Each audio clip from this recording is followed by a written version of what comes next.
محمد علی مرزا جیلمی نے جن موضوعات پر سیدھے سادے عوام الناس کو بہکانے کے لیے سب سے زیادہ گفتگو کی ہے، ان میں سے توحید کے نام پر مرزا نے بہت زیادہ عوام الناس کو، سنی مسلمانوں کو دھوکہ دینے کی کوشش کی ہے، نمبر 1۔ اور نمبر 2، فقہ حنفی کے خلاف اس نے اتنے زیادہ بیانات اور لیکچرز ریکارڈ کروائے فقہ حنفی کے خلاف، امام اعظم ابو حنیفہ رحمۃ اللہ کے خلاف اور ان کی فقہ کے خلاف، جس سے یہ سادہ لوگ مسلمانوں کو، سادہ سنی حنفی مسلمانوں کو اپنے دامن تزویر میں پھنسانے کی کوشش کرتا ہے۔ اور نمبر 3، کرامات اولیاء کے اوپر سب سے زیادہ اس کے جو بیانات ہیں، اس کے جو لیکچرز ہیں، وہ ہیں اللہ کے ولیوں کی کرامات کے اوپر، اور پھر کرامات کے رد میں، کرامات کے خلاف جو اس کا انداز ہے ظریفانہ اور جو نا وہ ٹھٹھا مذاق، طنز اور مذاق کر کر کے، لطیفے بنا بنا کے کرامات کے خلاف اس نے جو زہر اگلا ہے اور جو دریدہ دہنی کی ہے، وہ بالکل اس کے لیکچر اور اس کے بیانات سے واضح ہے۔ اب جب بھی کوئی کرامت پیش کی جاتی ہے کسی بھی اللہ کے ولی کی، بالخصوص حضور سیدنا غوث پاک سرکار رحمۃ اللہ کی کرامات کا ذکر ہوتا ہے، تو فوراً یہ جھٹ سے کہہ دیتا ہے کہ جھوٹی کرامتیں جی، ان کی طرف جھوٹی منسوب کی گئی ہیں۔ حالانکہ پہلی بات یہ ہے کہ یہ کنسیپٹ اور عقیدہ پہلے سمجھنا چاہیے کہ اولیاء اللہ کی کرامات برحق ہیں، یہ اہل سنت کا ہمیشہ سے عقیدہ چلا رہا ہے۔ ائمہ، محدثین، فقہا، ان کی کتابیں اٹھا کر دیکھ لیں، قرآن و سنت سے انہوں نے دلائل جمع کر کے اس پر انہوں نے عقیدہ واضح طور پر لکھ دیا ہے کہ کرامات الاولیاء حق، اللہ کے ولیوں کی کرامات برحق ہیں، جن میں سے آپ سر دست یہ کتاب الاعتقاد والہدایۃ الی سبیل الرشاد علی مذہب السلف اہل سنت والجماعہ، امام ابو بکر احمد ابن الحسین البیہقی کی المتوفہ 458 ہجری، جن کی السنن الکبری للبیہقی ہے، یہ کتاب اور اٹھا کر دیکھ لیں۔ اسی طرح یہ شرح اصول اعتقاد اہل سنہ ہبۃ اللہ اللالکائی المتوفہ 418 ہجری، یہ ان کی یہ کتاب ہے، اس میں انہوں نے علامہ ہبۃ اللہ اللالکائی المتوفہ 418 ہجری نے ایک پورا جز جو ہے الجز التاسع، یہ کرامات الاولیاء کے اوپر انہوں نے جمع کیا ہے۔ اس میں قرآن پاک، احادیث طیبات اور دیگر معتبر اور مستند کتابوں سے اللہ کے ولیوں کی کرامات کو ذکر کیا ہے۔ تو اولیاء اللہ کی کرامات برحق ہیں، ہمارے عقائد کی کتابوں میں یہ بات واضح لکھی ہوئی ہے۔ اب مرزا جو ہے وہ کرامات کا رد کرتا ہے اپنی الٹی عقل کے ساتھ، عقلی گھوڑے دڑا کے اپنی الٹی عقل کے ساتھ اولیاء اللہ کی کرامات کو رد کرنے کی کوشش کرتا ہے۔ غوث پاک سرکار رحمۃ اللہ کی کرامت ہے، فوراً کہے گا یہ جھوٹ ہے، کہانی ہے، ان کی طرف غلط منسوب کی گئی ہے۔ چلے ہم مرزا کو اس کتاب سے چند حوالہ جات، ولایت کے مقام اور ولی کی نگاہ ولایت اور اللہ کا ولی کہاں تک دیکھتا ہے، حضور غوث پاک سرکار رحمۃ اللہ کی زبانی چند حوالہ جات میں انشاءاللہ ان کی اس کتاب سے پیش کروں گا جس کے مرزا نے اپنے ریسرچ پیپرز میں اور اپنے کئی لیکچرز میں حوالے دیے ہیں۔ یہ ہے غنیۃ الطالبین۔ غنیۃ الطالبین، اس کی پہلی جلد صفحہ نمبر 164 پر حضور سیدنا شہنشاہ بغداد غوث پاک سرکار رحمۃ اللہ تعالی لکھتے ہیں وَأَجْمَعُوا عَلَى تَسْلِيمِ الْمُعْجِزَاتِ لِلْأَنْبِيَاءِ وَالْكَرَامَاتِ لِلْأَوْلِيَاءِ کہ اہل سنت و جماعت انبیاء کرام کے معجزات اور اللہ کے ولیوں کی کرامات پر اہل سنت کا اجماع ہے۔ نبیوں کے معجزات کے حق ہونے پر بھی اجماع ہے اور اللہ کے ولیوں کی کرامات کے برحق ہونے پر بھی اہل سنت کا اجماع ہے۔ جو معجزات کے منکر ہیں، جس طرح نیچری فرقے والے، وہ بھی اہل سنت سے ہٹ کر ہیں، اور جو کرامات کے منکر ہیں ان کا بھی اہل سنت سے کوئی تعلق نہیں ہے۔ حضور غوث پاک سرکار رحمۃ اللہ اسی کتاب غنیۃ الطالبین جلد نمبر 2 صفحہ نمبر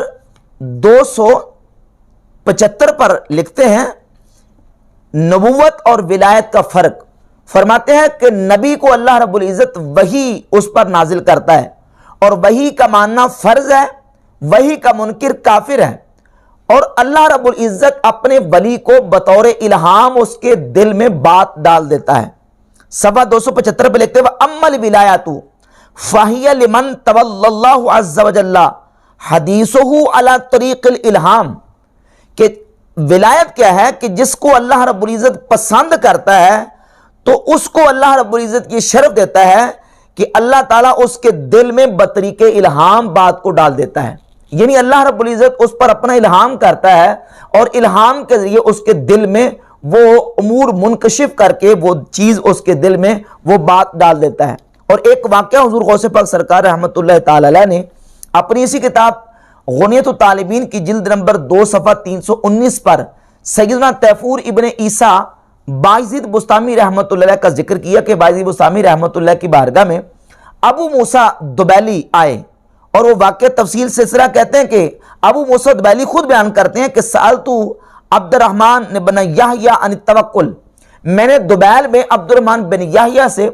توکل کے بارے میں سوال کیا کہ توکل کس کو کہتے ہیں، تو عبد الرحمن بن یحییٰ نے مجھے دبیل میں توکل کے بارے میں یہ جواب دیا کہ توکل یہ ہے کہ لو ادخلت یدک فی فم التنین، اگر تو اپنا ہاتھ بہت بڑے اژدہے کے منہ میں ڈال دے، حتی تبلغ الی الرسخ، حتیٰ کہ تیرا ہاتھ گٹے تک بہت بڑے اژدہے اور سانپ کے منہ میں چلا جائے، تو لم تخف مع اللہ شیئا، تو اللہ کے ساتھ کسی سے مت ڈر، تیرے دل میں صرف اللہ کا ڈر ہو، یہ توکل ہے۔ ابو موسیٰ دبیلی فرماتے ہیں کہ میں یہ پوچھ کے تو واپس آ گیا، خرجت الی ابی یزید البسطامی رحمہ اللہ تعالی، پھر میں ابو یزید بسطامی رحمۃ اللہ علیہ کی بارگاہ میں بسطام گیا کہ اسألہ عن التوکل، تاکہ میں ان سے توکل کے بارے میں سوال کروں، پوچھوں کہ توکل کس کو کہتے ہیں۔ اب دیکھیے بایزید بسطامی رحمۃ اللہ کی نگاہ ولایت، جس کا تذکرہ خود غوث پاک سرکار نے اپنی کتاب غنیۃ الطالبین کی جلد 2 صفحہ 319 پر فرمایا۔ ابو موسیٰ دبیلی کہتے ہیں کہ فدخلت ببسطام ودققت علیہ الباب، میں بسطام چلا گیا، بسطام گیا اور میں نے جا کے بایزید بسطامی کا دروازہ کھٹکھٹایا، فقال علی یا ابا موسیٰ ما کان لک فی جواب عبد الرحمن من القناعہ، تو دروازہ کھٹکھٹاتے ہی اندر سے آواز آئی، کہا کہ اے ابو موسیٰ، جو دبیل میں تمہیں عبد الرحمن بن یحییٰ نے جواب دیا ہے، کیا تو اس جواب پر قناعت نہیں کرتا؟ یعنی ابھی آگے کوئی تعارف نہیں کرایا، کچھ بھی بات نہیں کی، تو بایزید بسطامی رحمۃ اللہ علیہ نگاہ ولایت سے دیکھ لیا اور کہا کہ جو عبد الرحمن بن یحییٰ نے تیرے ساتھ جو بات کی اور توکل کے بارے میں تجھے دبیل میں بتایا، تو اس پر قناعت نہیں کرتا؟ تو ابو موسیٰ دبیلی کہتے ہیں فقلت یا سیدی افتح الباب، میں نے کہا اے میرے سردار دروازہ کھولیے، فقال لو زرتنی لفتحت لک الباب، تو بایزید بسطامی نے فرمایا کہ اے ابو موسیٰ، اگر تو ہماری زیارت کے لیے آیا ہوتا تو میں تیرے لیے دروازہ کھول دیتا، چونکہ تو ہماری زیارت کے لیے نہیں آیا، خذ الجواب من الباب، دروازے کے باہر سے جواب لے اور چلا جا۔ کہتے ہیں فانصرفت، تو میں پھر چلا گیا، پھر فلو ان الحیۃ التي هي مطوقۃ بالعرش ہمت بک لم تخف مع اللہ شیئا، بایزید بسطامی نے جواب کیا دیا؟ جواب یہ دیا کہ اگر آسمان سے ایک بہت بڑا سانپ اور اژدہا لٹک رہا ہو اور تیرے گلے میں اس کا توق بن جائے اور وہ تجھے ڈسنا چاہے اور تجھے جو وہ مار دینا چاہے، تو تب بھی تیرے دل میں اللہ کے علاوہ کسی کا خوف نہ ہو، صرف اللہ کا خوف ہونا چاہیے۔ ابو موسیٰ دبیلی کہتے ہیں، جس جملے کے لیے میں نے سارا واقعہ سنایا، ابو موسیٰ دبیلی کہتے ہیں کہ پھر اقمت بہا سنہ، میں 1 سال ٹھہرا، ثم اعتقدت زیارتا، 1 سال کے بعد پھر میں بایزید بسطامی رحمت اللہ کی زیارت کے لیے آیا، فخرجت الی ابی یزید فقال لی الان جئتنی زائرا مرحبا بالزائر، جب میں نکلا بایزید بسطامی رحمت اللہ کی بارگاہ میں پہنچا تو آپ نے فرمایا ہاں اب تو ہماری زیارت کے لیے آیا ہے، زیارت کے لیے آنے والے کو مرحبا ہو۔ فرماتے فاقمت عنده شہرا، پھر 1 مہینہ میں بایزید بسطامی رحمت اللہ کی بارگاہ میں رہا، لا یقع لی شیء الا اخبرنی بہ قبل ان اسألہ، جو بھی میرے دل میں خیال آتا تھا تو سوال کرنے سے پہلے ہی بایزید بسطامی رحمت اللہ علیہ مجھے اس کا جواب عطا فرما دیتے تھے۔ یعنی دل میں میرے سوال پیدا ہوتا تھا کہ میں نے یہ سوال کرنا ہے، 1 مہینہ میں رہا تو جو بھی دل میں میرے سوال آتا تھا، میرا سوال کرنے سے پہلے ہی سیدنا بایزید بسطامی رحمت اللہ علیہ مجھے جواب دے دیتے تھے۔ یہ واقعہ اور ولایت کی نگاہ اور ولایت کا مقام اور اللہ کے ولی دلوں کی حالت کو پڑھ لیتے ہیں، یہ سیدنا غوث پاک سرکار نے اپنی کتاب غنیۃ الطالبین کی جلد 2 صفحہ نمبر 319 پر بیان کیا۔ اور یہی ولایت کی نگاہ کا تذکرہ اور ذکر کرتے ہوئے اسی کتاب غنیۃ الطالبین کی جلد نمبر 2 کے صفحہ نمبر 273 پر لکھتے ہیں کہ یہ اولیاء اللہ یہ وہ ہیں وَهُوَ عَزَّ وَجَلَّ أَطْلَعَهُمْ عَلَى مَا أَضْمَرَتْ قُلُوبُ الْعِبَادِ،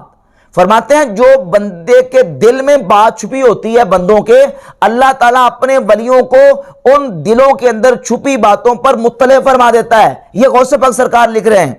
وَانْتَوَتْ عَلَيْهِ النِّيَّاتِ، اور بندوں کے دلوں میں جو نیتیں ہوتی ہیں ان نیتوں پر بھی اللہ رب العزت اپنے ولیوں کو مطلع فرما دیتا ہے۔ کیوں؟ اذ جعلہم ربی جواسیس القلوب، اللہ نے ان کو دلوں کا جاسوس بنایا، والامناء علی السرائر والخفیات، اور اللہ رب العزت جل شانہ نے ان کو مخفی اور پوشیدہ چیزوں کا امین بنا دیا۔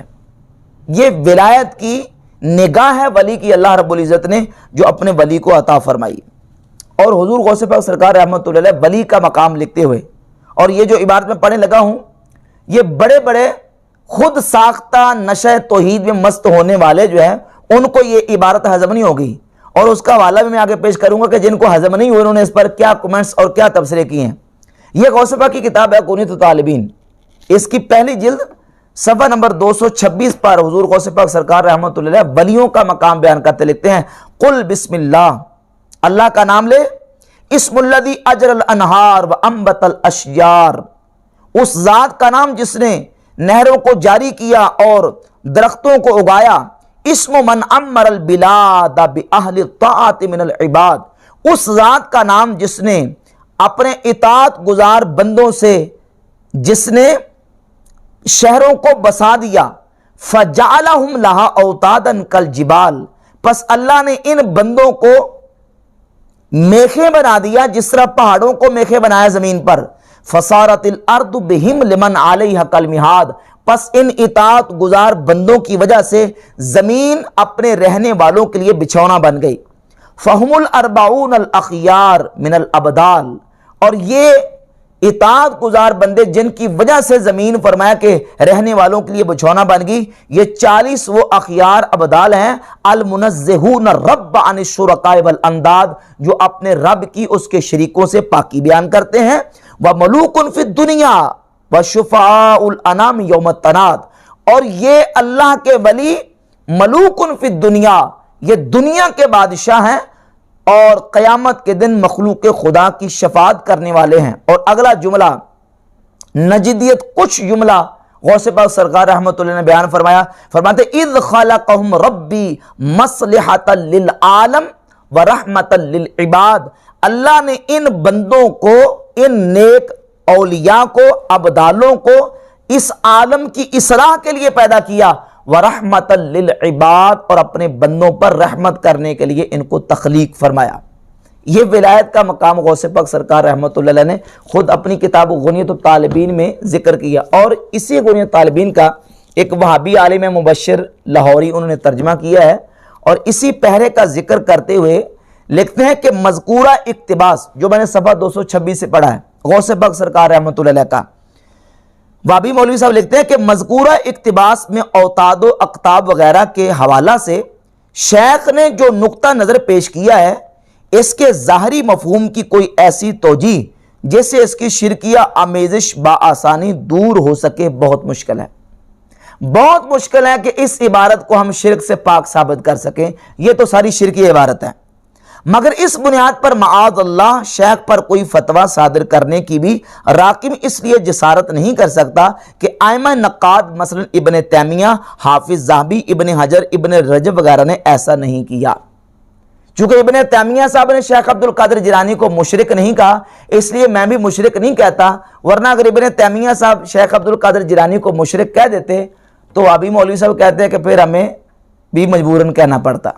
تو اندازہ کر لیں کہ غوث پاک سرکار رحمت اللہ جو امت کی مسلمہ شخصیت ہیں، جن کے ولی اللہ ہونے پر امت کا اتفاق اور اجماع ہے، اور تمام مکاتب فکر اہل سنت کہلانے والے کامل کا متفق ہیں کہ یہ اللہ کے ولی ہیں، اور یہ وہابی عالم صاحب کہہ رہے ہیں کہ میں کافر اور مشرک ان کو اس لیے نہیں کہتا، ان کی عبارت کفریہ ہے اور ان کا جو عقیدہ جو بیان کیا ان طالبین میں کفریہ اور شرکیہ ہے، لیکن میں اس لیے کافر نہیں کہتا کہ ابن تیمیہ صاحب نے ان کو کافر نہیں کہا۔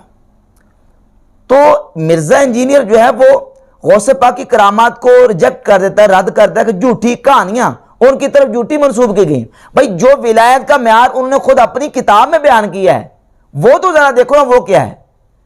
اس معیار کے مطابق اور اس عقیدے کے مطابق تمہارے نزدیک تو یہ صریح شرک عقیدہ ہے جو شیخ عبد القادر جیلانی رحمۃ اللہ علیہ نے بیان کی ہے.